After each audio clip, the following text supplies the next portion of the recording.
So here's the thing, nothing changes if nothing changes. Every single one of the biggest changes in my life is because of anger. I was so frustrated with the position that I was in that I had to change. The pain of staying the same was way greater than the pain of making the change, and that is when the change happens. You see, as long as you love your comfort more than you hate the pain that it brings, you're never gonna change. You only change once you get so frustrated and so angry with your current self that you have to change. There's no other choice. That is when you force yourself to change, because to you, you know, there's no other option. This is the only option. The only option is to change, and you know that. In your mind, the only option is to change, and so you do. You see, no matter how hard and painful the change is, it doesn't matter. Because you know that everything else is way worse. And so you change. I've always wanted more, you know. I've always wanted and seeked out different things in my life. I've never just been content with what I had. I always wanted more. I always wanted this.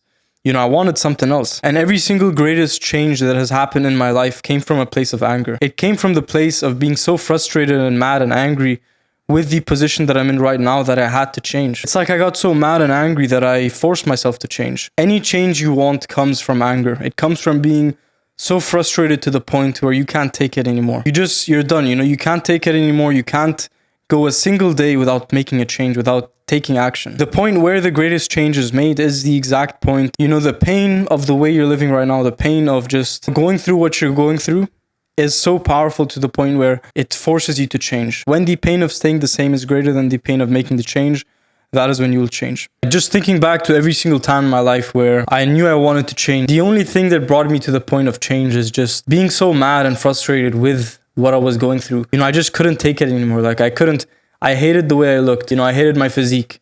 And that is what started me going to the gym. If I enjoyed the comfort of staying home more than I hated the pain of the way I looked or the pain of not having the physique that I wanted, I would have never stepped into the gym. I would have never taken any action in that direction. As harsh of a truth as this is, if you're not where you want to be, or if you're not taking the action that you know you need to take, maybe you just love the comfort more than you hate the pain it brings. Maybe you just don't hate your current position in life enough to the point where, you know, you're willing to do whatever it takes. And if you're at that point where the level of discomfort of the way you're living right now is not greater than the pain of making the change, then you're not going to make the change. And, you know, there's nothing you can do about it. You're just not going to take action until the pain of not taking action is beyond anything. And once the pain of not taking action exceeds everything else, then you're going to take action. That is when you're going to be like, you know, no more, I can't wait any longer. I can't lie to myself anymore. I'm just going to take this step. I'm going to, you know, take action. Otherwise, nothing's going to happen. Days are going to pass. Weeks and years are going to pass without any change happening. And that's a shame, because if you think about your future self, you know, when you look back at this moment, do you want to see yourself as the person who didn't take action, who was lazy, who pushed things off? Or do you want to see yourself as the person who took action, who made a change in their life? Everything I'm saying is probably going to make you feel a little bit bad. It's probably going to, you know, expose some truths about yourself. But that's fine. Don't push away this feeling. Give yourself the space to understand it. You know, whatever makes you feel uncomfortable is telling you something about yourself. If you hear something and it makes you uncomfortable, maybe you should head in that direction, because that is where your growth is. So nothing changes if nothing changes. So in the description is my new ebook. Check that out if you like. I'm Dan. I make self-improvement philosophy videos like these. So if you like this video, then subscribe. And I'll see you in the next video. You got this, bro.